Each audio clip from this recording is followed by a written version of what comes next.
Good afternoon and welcome to Coffee Chat. I'm your host, Dyann Duncan, and we are talking today with Tracy Bailey. And Tracy is a good friend of mine, but I've known Tracy since her kids were in middle school, youth. Yeah, close to 10 years probably. I was going to say a couple years. Yeah. Okay. Okay, couple. Yeah, and Tracy and I have grown in a friendship, but also Tracy has taken on some responsibilities as a liaison to Pivotal Point, which we'll dive into that in a little bit. But Tracy, I want to say welcome to Coffee Chat. Thank you, And Diane, for having me. I appreciate you taking time out of your life to come and do this. Tell us first who you are. Who is Tracy Bailey? What do you do? Just kind of give us a little overview. Sure. Married to my husband, Doug Bailey, and we have two kids, Lauren and Jake. Almost 19 for Lauren, which is crazy, and Jake's 21. And I work part-time for an insurance company in Kansas City, and love to volunteer, and because the Lord's blessed me with being able to work part-time, I want to make sure that I'm out there doing things for the Lord because I have the time to do that. Good. So you're empty nesters then, huh? Well, we were, of course, until all this, came crashing down. Lauren's back home from school, and Jake's been at home. He's trying to get moved out with some friends, so eventually it'll be back to that. But we were, and then they were both back home, so it's been a big adjustment for all of us. But it's been good to have them back home. It has been kind of, at least from my perspective, it's been kind of nice. It's like, all these people that are like, oh, I'm lonely and I'm bored. It's like, oh my goodness, I don't know what you do with your kids, but like, this is bad. On Saturday, I woke up and fixed breakfast, and I told the kids, you have one of two options. You can either do your chores or you can play games with Dad and I. So Wow. You know what won. Right, We exactly. played games for a couple hours, and For so sure. it's nice, But Yeah. anyway, I digress. So how did you come to know the Lord? And what brought you to grace? Oh, so, well, I was raised in church. My dad was a minister, so I've been in church my entire life. I gave my heart to the Lord in second grade. It was at a Baptist church with hell and fire, message, and so a little bit of fear put in me there. But over my life, it just changed to be my relationship with the Lord, not what my parents had or expected, but a personal relationship with Jesus. We had been in church for quite a while, and I saw that my kids didn't know the Lord, and other than the Bible stories that I read to them in a book, but I didn't want them to grow up just thinking that it was some fairy tale in a book. I wanted to make sure that they had that firm foundation that I had, and I wasn't doing that, and just asked around to some friends, neighbors, where do they go to church? And it was actually Angie Davies. Angie invited us to go to church here, and loved it, and been here for close to 10 years now. Your husband had a unique career path. He was in the Air Force. Mm-hmm. And so is that what ultimately brought you back, or brought you to St. Joseph? Because you're not from St. Joseph originally. Correct. He is from St. Joe. He was born and raised here. We met in Springfield in school. And then he took a full-time position out at the Guard and has been there for over 33 years now. Oh, wow. I know. Seems crazy. Yeah. Yeah. That's great. Yeah. Okay, so I don't know how to go about this, so you tackle it however you want. Mm-hmm. I'd like to know, how did Grace get involved in Pivotal Point, and how did you get involved in Pivotal Point? Sure. Well, I know Daryl had a big hand in that. Lori Ramsier also. They just saw the need in our area because we had such an influx of homeless people, and there were not any organizations that were helping them. It started out as Hillcrest. That's a program that's been in the Kansas City area for over 40 years. And they did a lot of investigation, a lot of research to make sure that it was truly not only to help them get off the street, but a ministry and being the hands and feet of Jesus. And that's really what I felt like why they chose. There's a lot of different organizations out there, but that's why I feel like they chose that organization to come to St. Joe. I, again, working part-time, I had just started at Grace and friends with Lori, and was just looking to get plugged in somewhere. So I started out as just on the pantry team, or not the pantry team, the meal team, and when they had like a birthday or something like that, some Christmas, we would help supply them with whatever their needs were. I mean, when it first came to St. Joe, I believe it was 2011, we just rented one apartment at Bliss Manor, and we started out small and saw, got our feet wet with the organization. And then we rented several other apartments. I can't remember the name of the apartment complex, but over off of Frederick, we had several apartments there. So it was a step process. We grew. And then it was in 2013 that we bought a 20 apartment complex on the Parkway. So the Lord has been in it every step of the way. He's provided the guidance that we need from a board. Even, several years ago, we moved away from the Hillcrest program and became our own entity, Pivotal Point.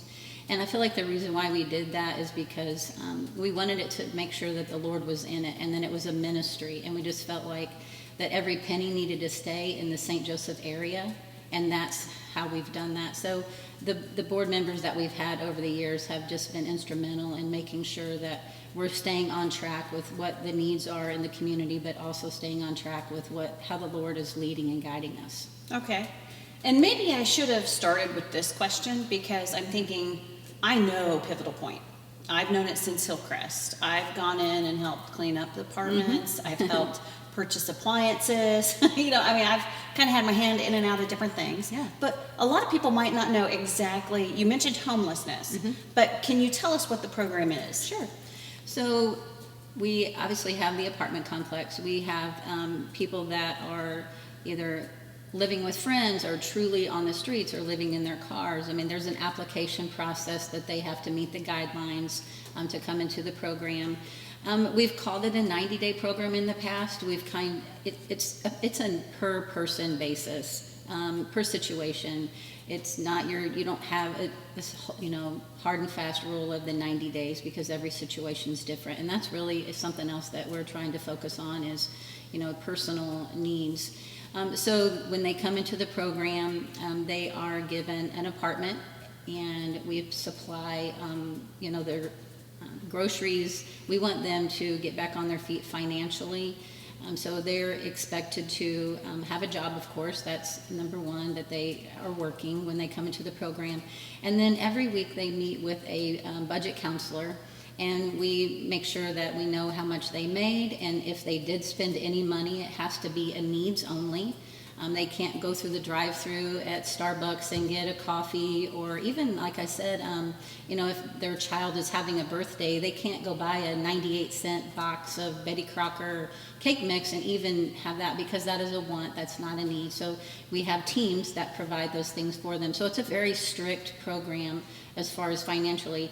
If they owe past landlords or past bills, we want to make sure that they're being responsible and paying those off. Last year we paid, as a whole, our residents paid over $74,000 in past debt, and also put about the same amount of money in savings. Wow. So, we're trying to show them how to get out of debt and be, financially responsible, and be self-sustainable in our community. They're out in the workforce, and so they're, being asked what they spent the money on. If they did, they have to have a receipt. So there's guidelines for that. We also have life skills classes every Tuesday night, which I think is great. And that's just another way so people can get plugged into it. If you have a specific skill, budgeting, accounting, counseling, mechanical car repairs, things like that, a true life skill, and you can share that information with our residents. It's not a long-term commitment. If you can do it once a month, once a quarter, once a year, there's just always a way to get plugged in there. So we're teaching them those life skills, because what we have found with the residents that come, it's generational.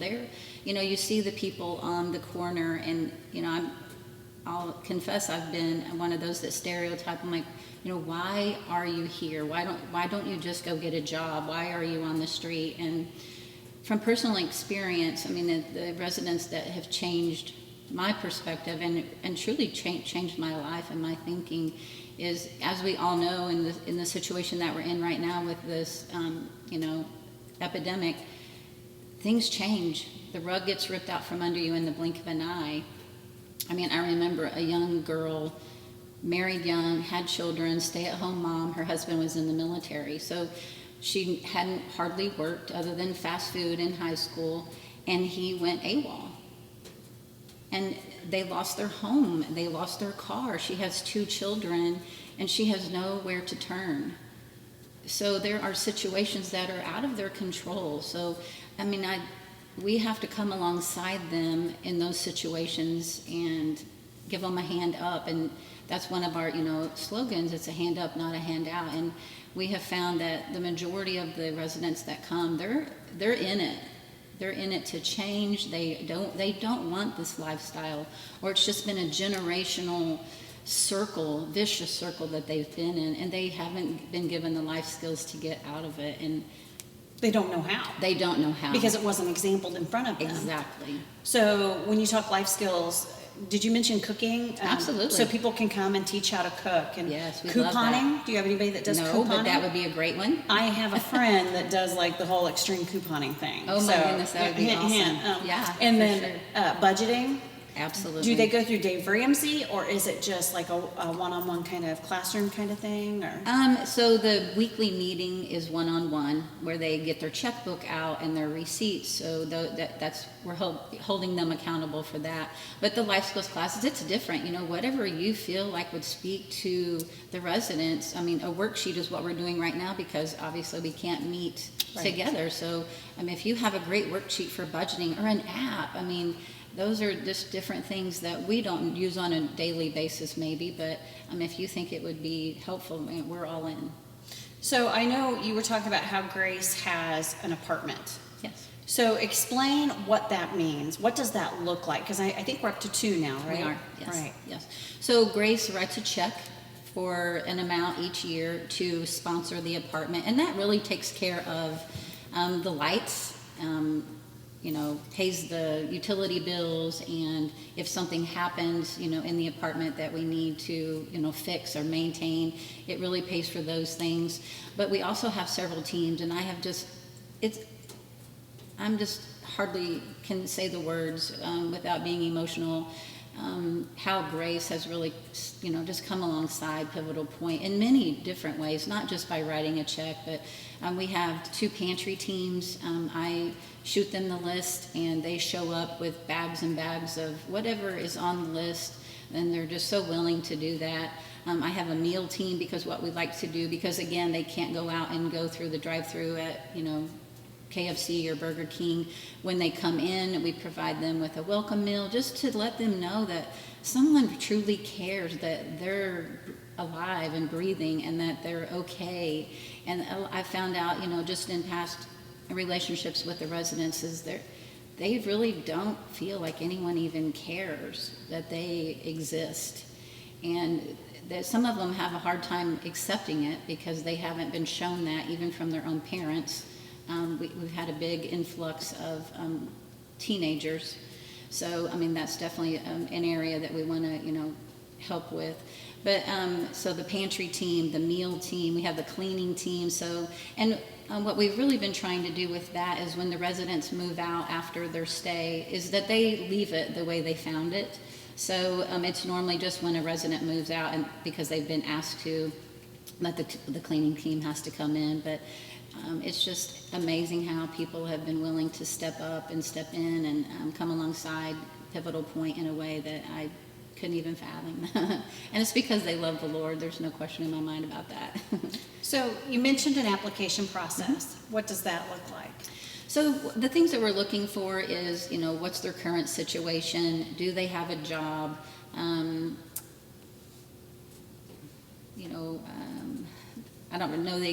I guess I don't know the exact questions on the application, but I'm sorry.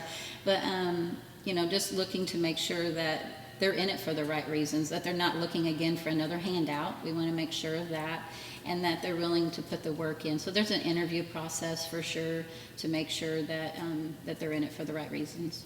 So not everybody's accepted. Correct. So that is correct. You have to deny some, but the ones that you've accept, how many of those, what's your success rate? We're at about 95% That's right excellent. now. Yeah. That get back on their feet and leave the program and go get their own apartment, their own house. That is correct. That's Yep. awesome. Yep. So do you feel comfortable sharing like maybe a couple of Grace resident stories? Oh, absolutely. So it's been probably close to 5 years now, because she is a sophomore in college. It was a young girl that came to us, 15, 16 years old. Again, just had been in a horrible situation her entire life, really. She really raised her two siblings. They would wake up and the mom would be gone for days or weeks. And I mean, they went to school because they knew they would get to eat breakfast and lunch at least. So, you know, her situation was one of those that it's hard to comprehend when you're a parent, that someone would treat their own child the way that she's been treated. But she's so driven and just wanted to get out of this, you know, quicksand that she felt like she was in, and was never going to, you know, have the opportunity for change. So she came into the program. She had been living in her car. It was mind-blowing, the things that she'd already overcome. Purchased a car, had insurance, you know, going to school, being successful in school. Wow. With no support at all, and trying to help her other two siblings in the meantime.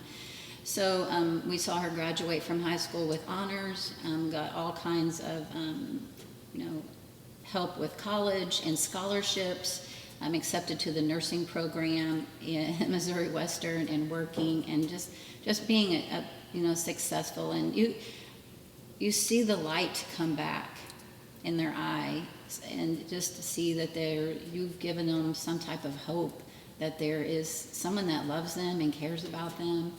So she's definitely, you know, one of them that is near and dear to my heart. I love her like she's my own. So do you keep checking in on her? Oh, absolutely. Yeah, we'll have a relationship for the rest of her life, for sure. That's awesome. And, you know, there's many others that have touched me in a way that I couldn't even fathom was possible.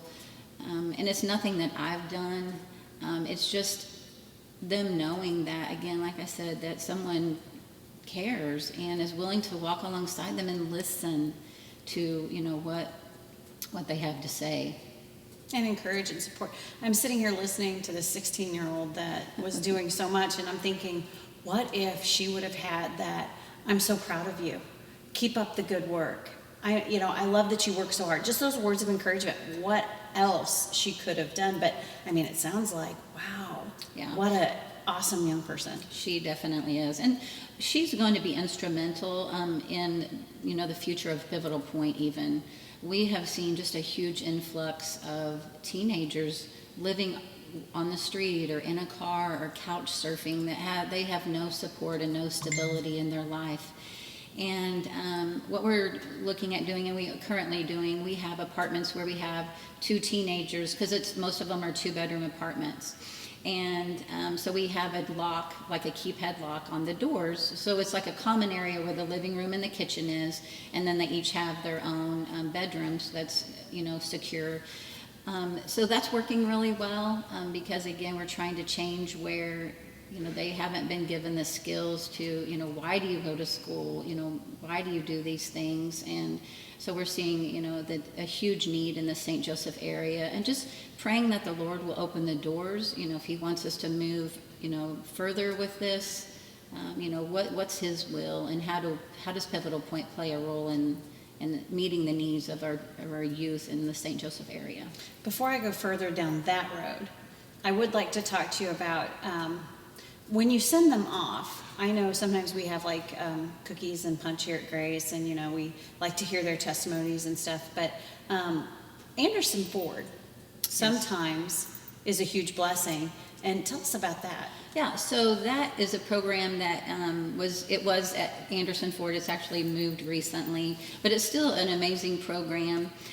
So after the residents have, you know, finished the program and they have money in the bank and they've kept their job and, you know, been held accountable there and showing up on time, and so there's a list of things that they have to have accomplished, being able to, you know, have a good clean driving record, you know, because some of them come to us and they haven't ever, I mean, we have early 20-year-olds. That's another great story. Devontae, he came to us. He was truly one of those kids that had never had a bed.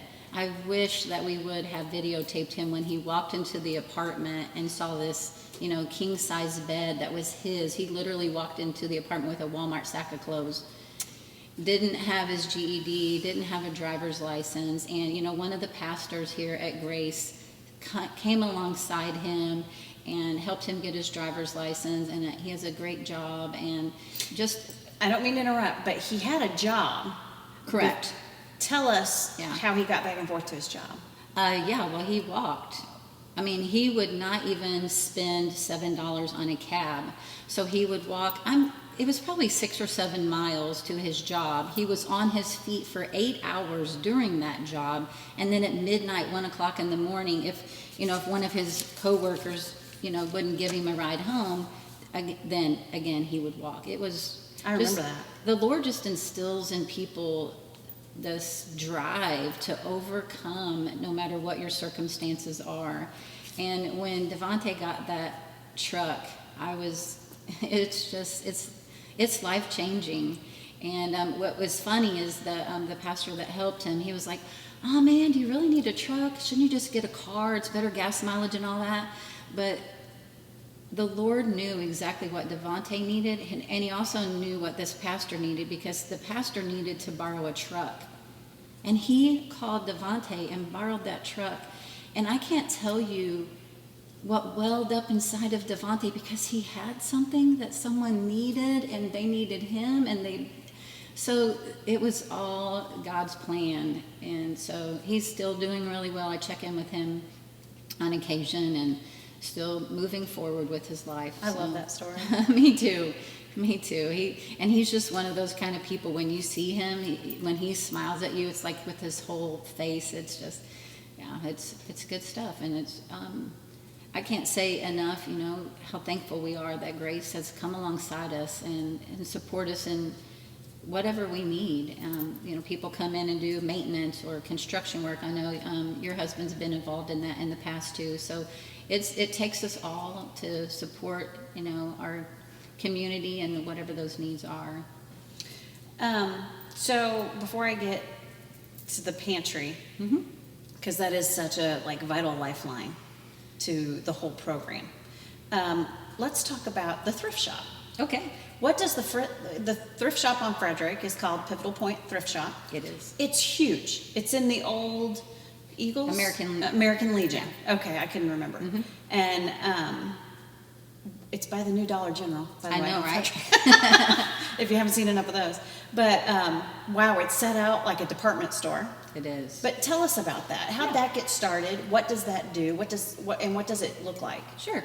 So, of course, when you have a nonprofit organization, you rely on donations and supporters, but we found a way to have the thrift store, and that is our income on a monthly basis. So, again, St. Joe has just been, when we opened, I was like, wow, we already have a couple. How's this going to work out? But I don't know why I doubt God in any way, shape, or form, because it's been an overwhelming response.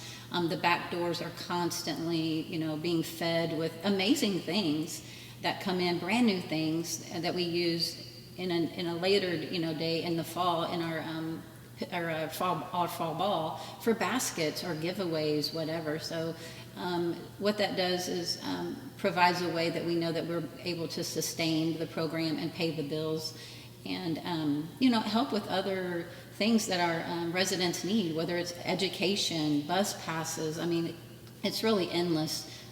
School supplies, the residents get to shop there, so when they come in, they're given a list of things, that they can go get. When they move out into their new place, they can go in and get dishes and, things that they need, linens, things like that they're going to need for their next place. So I shop there constantly. You mentioned, games with your kids. So Lauren's getting her new apartment in May, hopefully, and we got the cutest little coffee table, and we've stripped it and stained it. So I just love that you can find things there super inexpensive and repurpose them. I mean, it looks like a $200 coffee table that was $29. So there's just a great way. You can either volunteer there if you like to do things like that. We each, or you can, adopt like a department. So if you like to work in kids and look at all the cute kids' clothes, then you can, work in that department. So we go through, we normally have like a filter. So as things come in, we have a recycle area. So a gentleman comes in and takes all of the things that we don't want and then pays us for them. Wow. Yes, which is really nice. Yeah. Some things don't even make it into the building. Of course, one man's trash is another man's treasure, right? So right. we do have those items also, but it's just been an overwhelming response in the area for the support that we've gotten, at the thrift store. And it's fun to work there. I love to go because then you get like first pick on the good stuff. I know we've used it for, so my kids debate. And especially when Michael was a freshman, she was growing. Right. And it was like, they have to wear suits to debate in. Yeah.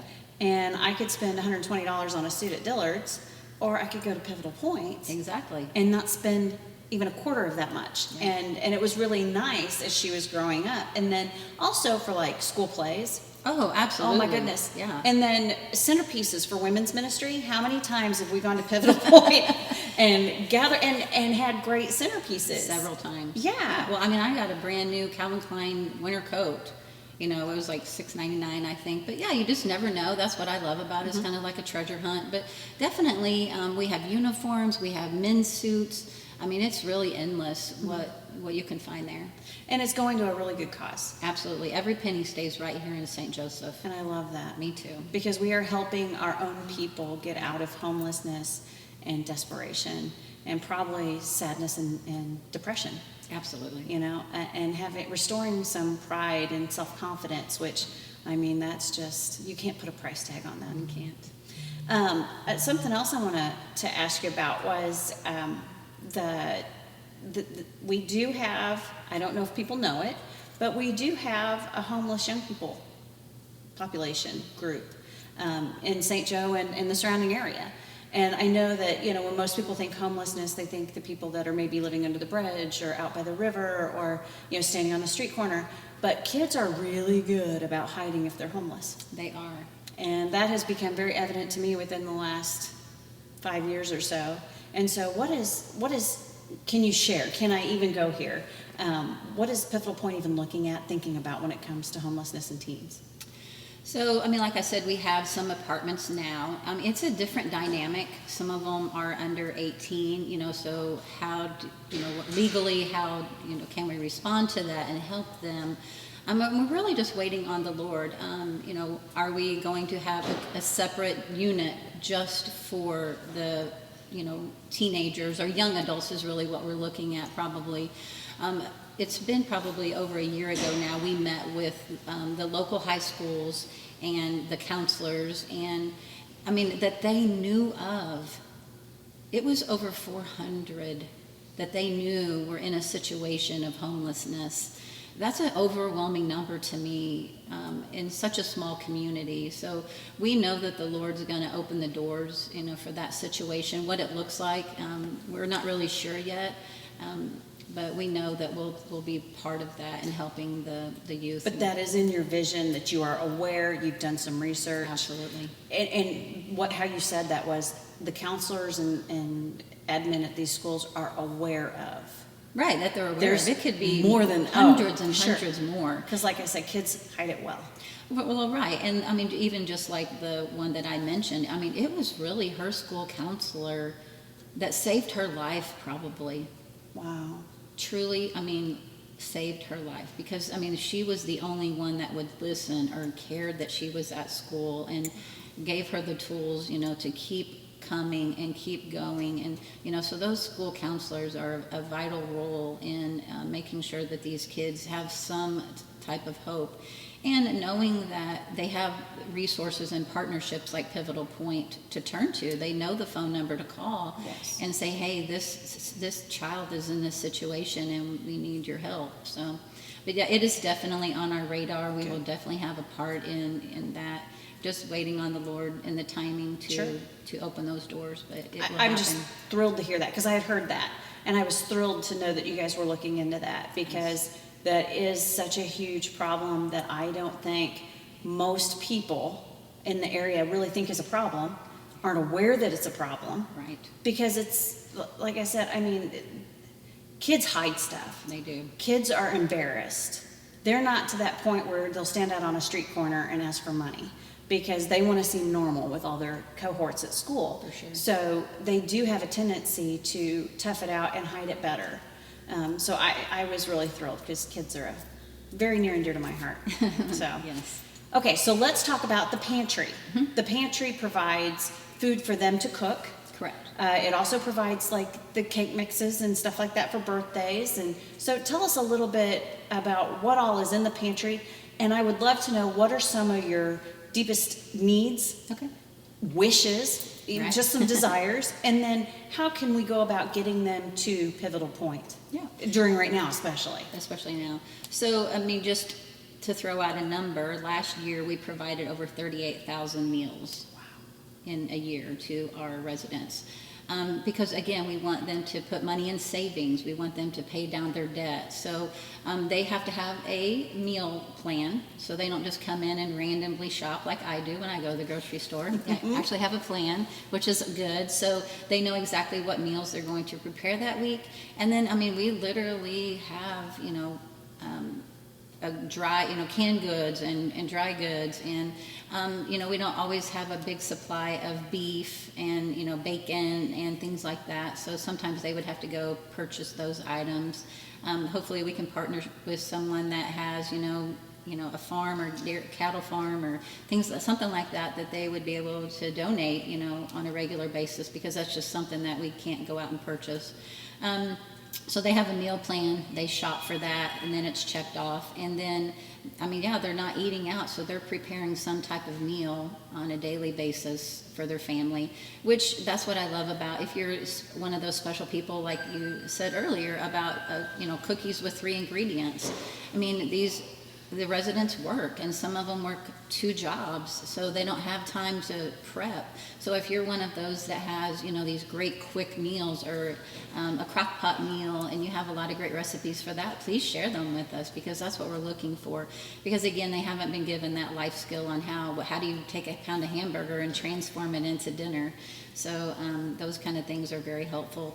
We're always in need of like Tylenol and cold and flu stuff, because those are expensive items, that it's hard to afford. Hygiene, soap, shampoo, dish soap. Whatever you're using, if you're using a product on a daily basis, then we are too.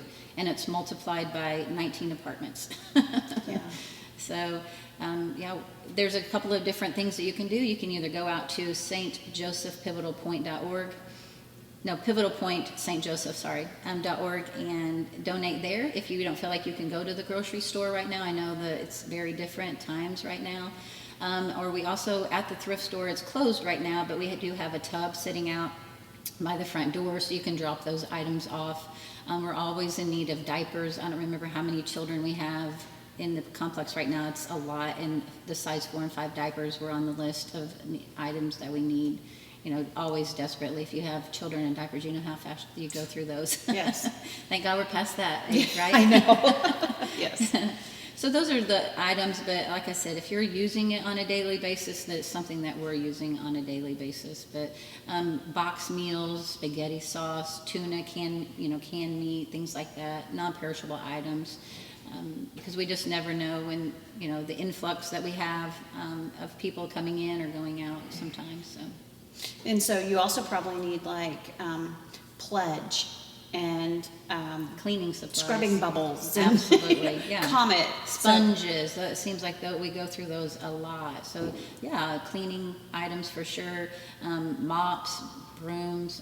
Because that is one of the life skills that we have. And they're held accountable for that. So we have a resident manager that lives on property, and she goes into their apartment sometimes when they're not home, and she's doing, the white, I'm not sure it's the white glove Right. check, but it is an apartment check, and they're held accountable to how it looks. There's no dirty dishes in the sink, and so, and there's I don't know that's called a demerit, but there's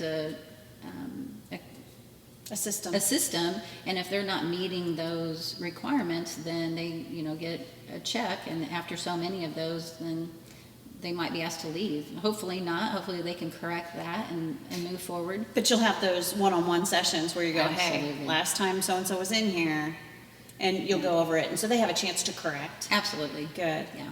But it's Grace, still, a lot of grace. yeah, sign on the door. For sure. So, I think that that's also very valuable. We've talked in a few of our coffee chats and cooking classes that cleaning is a life skill.